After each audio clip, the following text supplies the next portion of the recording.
अस्सलाम वालेकुम स्टूडेंट्स। आज हम लेक्चर नंबर 7 फर्स्ट ईयर आज नया चैप्टर हम स्टार्ट करने जा रहे हैं। तो स्मार्ट सिलेबस में उसका जो पहला टॉपिक है वो है method of nutrition in plant. तो सबसे पहले हम देखेंगे हेट्रोट्रॉफिक न्यूट्रिशन।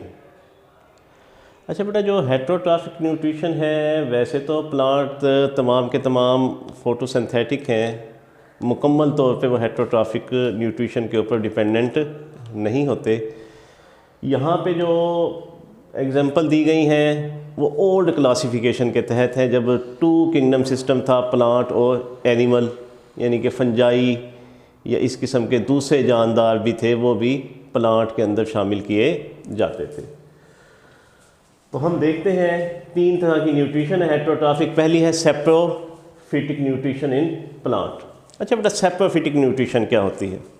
बेटा कई दफ़ा हम पढ़ चुके हैं, taking food by living on dead decaying organic material, यानी गलते सड़ते नामियाती मादे के ऊपर रह के ग़िज़ा हासिल करना। कौन सा गलता सड़ता नामियाती मादा? वो बेटा क्या हो सकता है? रोटिंग लीव्स भी हो सकते हैं, डिकेइंग लीव भी हो सकते हैं, या रोटिंग ट्री ट्रंक, ये गलते सड़ते तने या गलते सड़ते पत्तों से ग़िज़ा हासिल करने का जो अमल है पौधों का, वो क्या कहलाता है? सेप्रोफिटिक न्यूट्रिशन कहलाता है। ये सेप्रोट्रॉफिक भी हम इसे कहते हैं। अब बेटा ये कौन करता है? फंजाई, आपने देखा होगा खुम्बी, वो कहाँ पे रहती है? वो आम तौर पे जो कूड़ा करकट होता है, तो बारिश जब होती है तो कूड़ा करकट के ऊपर जब नमी पैदा होती है तो तब क्या होता है कि ये जो फंजाई है या खुम्बी जो है ये ग्रो कर आती है वहाँ पे। होता बड़ा क्या है कि ये जो खुम्बी है ना, ये एंजाइम डालती है, एक्स्ट्रा सेलुलर एंजाइम, यानी कि अपने जिस्म से बाहर एंजाइम डालती है।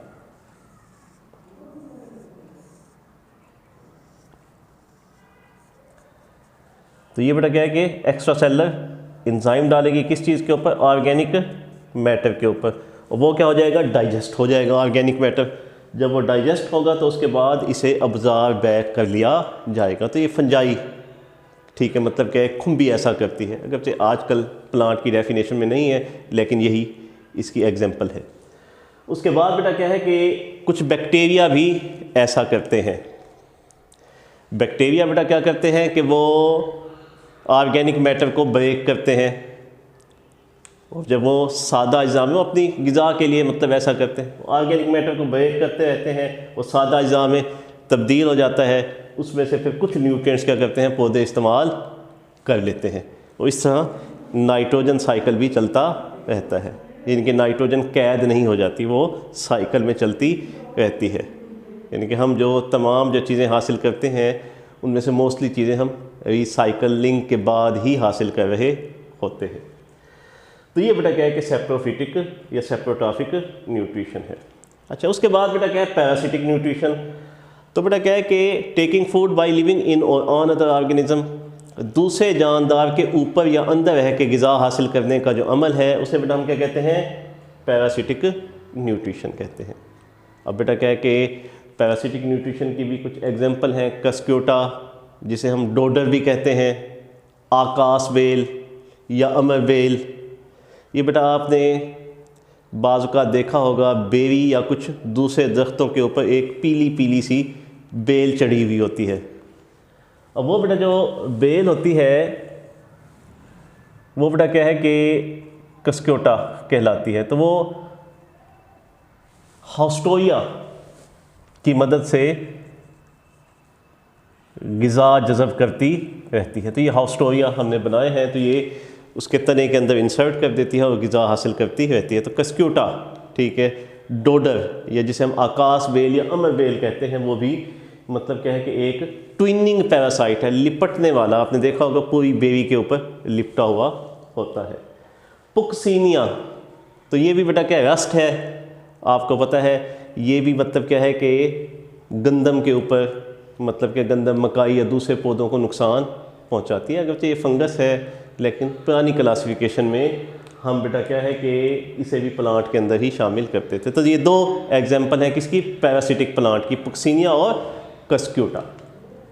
म्यूचुअलिस्टिक न्यूट्रिशन ये बेटा क्या होता है, taking food in mutual relation with each other, आपस में बाहमी ताल्लुक़ के ज़रिए जो ग़िज़ा हासिल करने का जो अमल है वो बेटा क्या कहलाता है, म्यूचुअलिस्टिक न्यूट्रिशन कहलाता है। अब बेटा 3 तरीके की म्यूचुअलिस्टिक न्यूट्रिशन पौधे हासिल करते हैं। एक बेटा क्या है कि माइकोराइज़ा है, दूसरा लाइकन है, और तीसरा बेटा क्या है कि रूट नोड्यूल है।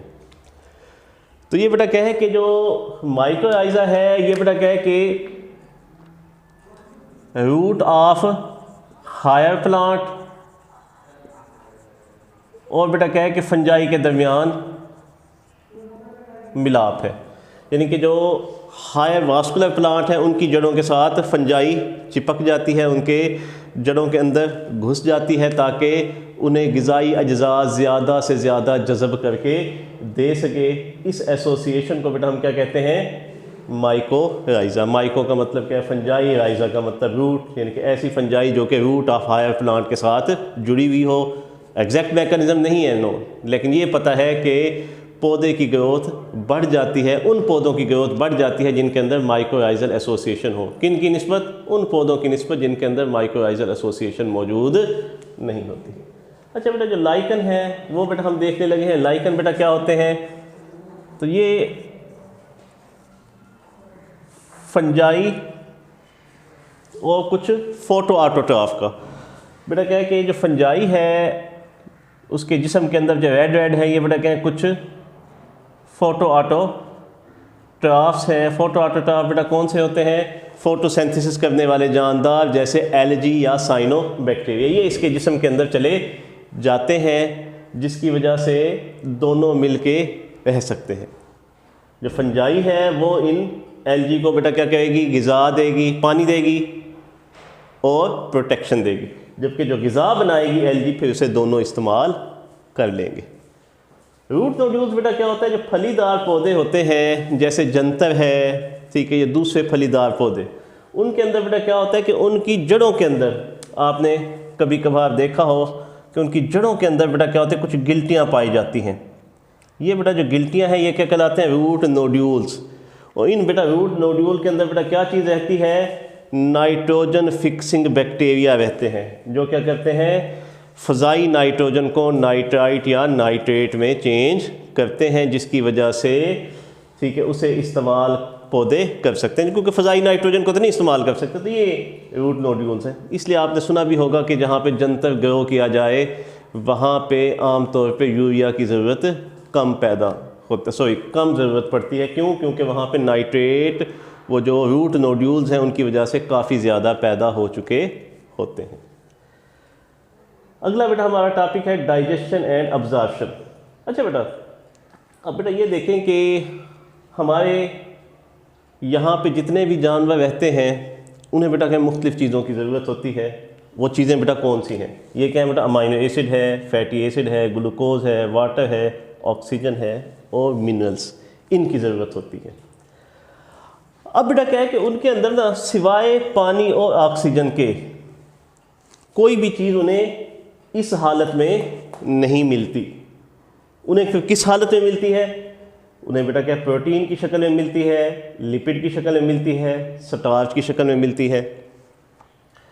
लेकिन बेटा क्या है कि प्रोटीन, लिपिड, स्टार्च ये हमारा जिस्म जो है, हमारे जो सेल्स हैं डायरेक्ट यूज़ नहीं कर सकते। इन्हें बेटा क्या होता है, ब्रेक डाउन करना होता है। और किस हालत में लाना होता है? Amino acid, fatty acid, glucose, ठीक है, इन शक्ल के अंदर लाना होता है ताकि हमारा जिस्म इन्हें आसानी से इस्तेमाल कर सके।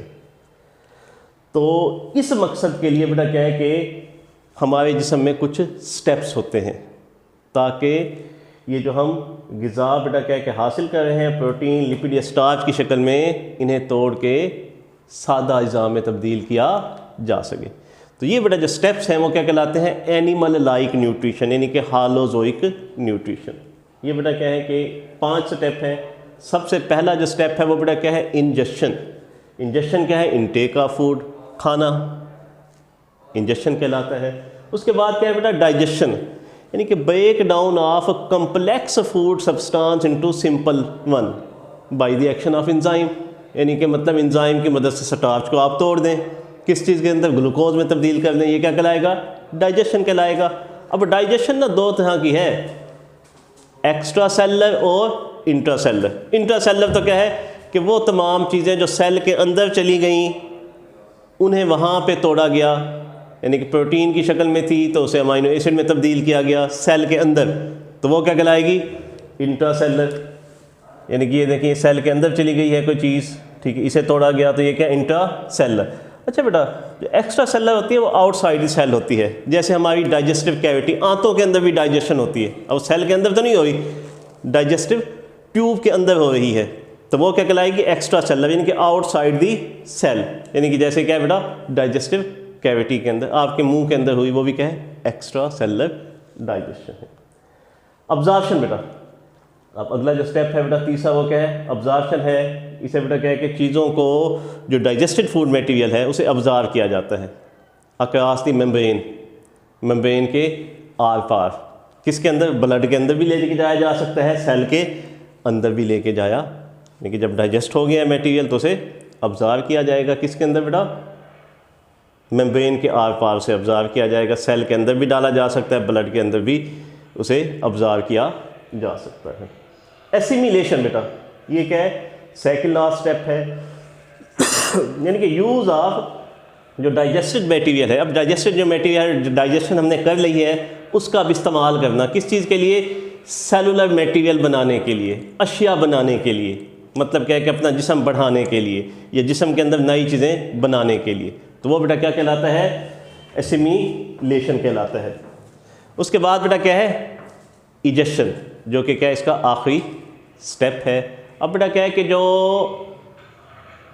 अनडाइजेस्टेड फूड है, जो डाइजेस्ट हो गई वो तो क्या हुई, अब्जॉर्ब हो गई, जो अनडाइजेस्टेड फूड है उसका बेटा क्या है कि जिस्म से जो बाहर निकालने का जो अमल है वो बेटा क्या कहलाता है, इजेक्शन कहलाता है।